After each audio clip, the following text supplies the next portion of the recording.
अहमदुहु व उसल्ली अला रसूलिहिल करीम अम्मा बाद फ़अऊज़ु बिल्लाहि मिनश्शैतानिर रजीम बिस्मिल्लाहिर रहमानिर रहीम। सूरतों के तारफ़ का सिलसिला जारी है। अगली सूरत सूरतुल जिन। सूरह जिन मक्का मुकरमा में नाज़िल हुई। तफ़सीर जलालैन। इस सूरत में 2 रुकू 28 आयतें हैं। इस सूरत में चूँकि जिन्नात के अहवाल और इनके अक़वाल ज़िक्र किए गए हैं, इस मुनासबत से इसका नाम सूरह जिन रखा गया है। मरकज़ी मज़मून को देखें तो इसमें जिन्नात से मुतल्लक़ हक़ाइक़ की ख़बर दी गई है।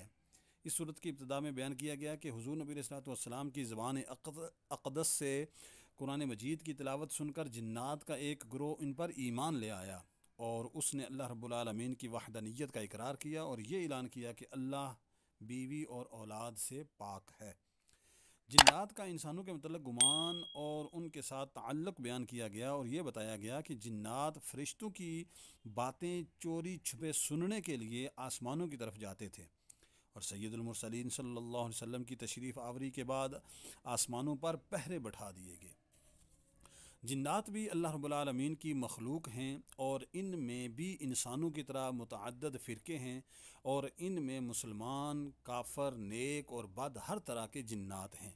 मुसलमानों को वसी रिज़्क़ दिए जाने की हिकमत बयान की गई और ये फरमाया गया कि जो अपने रब अज़्ज़ा व जल्ल की याद से मुँह फेरे तो वो उसे चढ़ जाने वाले अज़ाब में डाल देगा।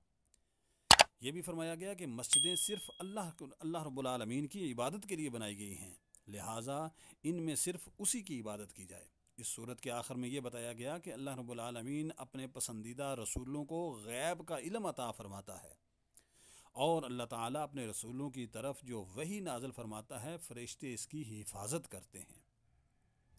इस सूरत में चूँकि जिन्नात का ज़िक्र है, इस मुनासबत से हम चाहते हैं कि जिन्नात के बारे में मुसलमानों के चंद अकायद भी ज़िक्र कर दें।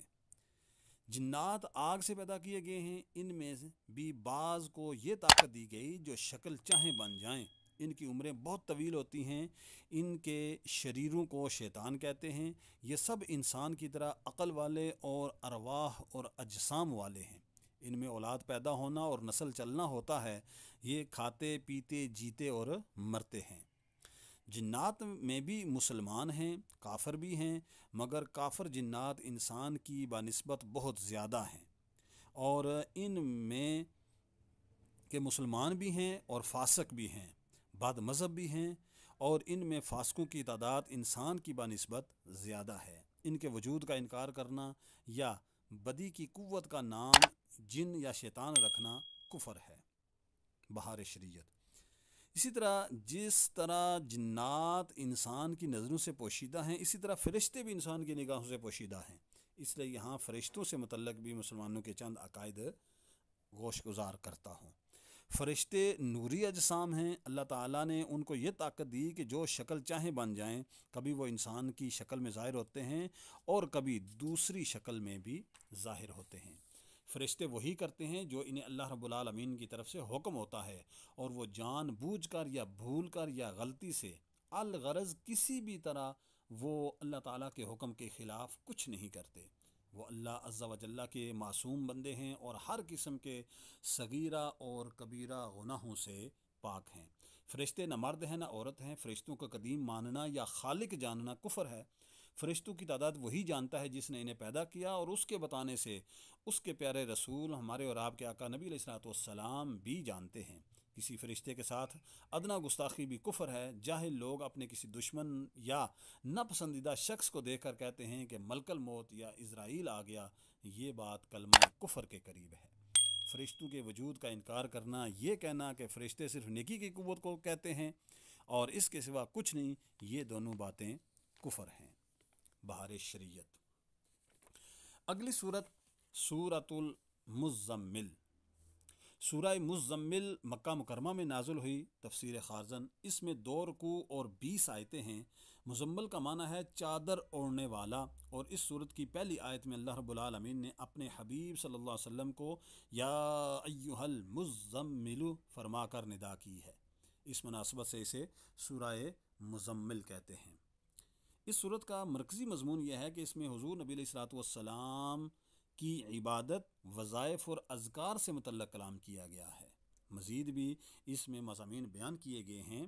اس صورت کی ابتدا میں اللہ تعالیٰ نے اپنے حبیب صلی اللہ علیہ وسلم سے بڑے لطف و کرم والے انداز میں خطاب فرمایا اور انہیں رات کے کچھ حصے میں اپنی عبادت کرنے، خوب ٹھہر ٹھہر کر قرآن مجید کی تلاوت کرنے کا حکم دیا، اور انہیں بتایا کہ ہم ان قریب آپ پر ایک انتہائی عظمت اور جلالت اور قدر والا کلام نازل فرمائیں گے۔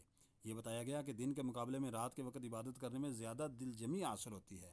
کافروں کی گستاخیوں پر رسول کریم صلی اللہ علیہ وسلم کو صبر کرنے کی تلقین کی گئی، اور آپ صلی اللہ علیہ وسلم سے کہا گیا کہ جو لوگ آپ کو اور قرآن مجید کو جھٹلا رہے ہیں وہ آپ کی طرف سے انہیں اللہ کافی ہے۔ قیامت کے دن کفار کے عذاب کی کیفیت بیان کی گئی، اور کفار مکہ کو بتایا گیا کہ جس طرح اللہ تعالیٰ نے فرعون کی طرف رسول بھیجے، اسی طرح اللہ تعالیٰ نے تمہاری طرف بھی ایک رسول بھیجے جو تم پر گواہ ہیں، اور اگر تم بھی ان کی نافرمانی کرتے رہے تو تمہیں فرعون سے زیادہ سخت عذاب میں مبتلا کیا جائے گا۔ یہ بتایا گیا کہ دنیا اور آخرت کے عذاب سے ڈرنے والی آیات مخلوق کے لیے نصیحت ہیں، اور جو چاہے ان سے نصیحت حاصل کرے۔ اس صورت کے آخر میں امت سے تہجد کی فرضیت منسوخ کر دی گئی اور عبادت کے معاملے میں آسانی فرما دی گئی۔ سورہ مزمل کی اپنے سے ماقبل سورہ جن کے ساتھ مناسبت یہ ہے کہ سورہ جن کے آخر میں وحی کی عظمت بیان ہوئی، اور سورہ مزمل میں بھی وحی کی عظمت کو بیان کیا گیا۔ اللہ رب العالمین کی بارگاہ میں دعا ہے اللہ تعالی ہمیں قرآن کو صحیح سمجھنے اور اس پر عمل کی توفیق عطا فرمائے۔ وآخر دعوانا الحمدللہ۔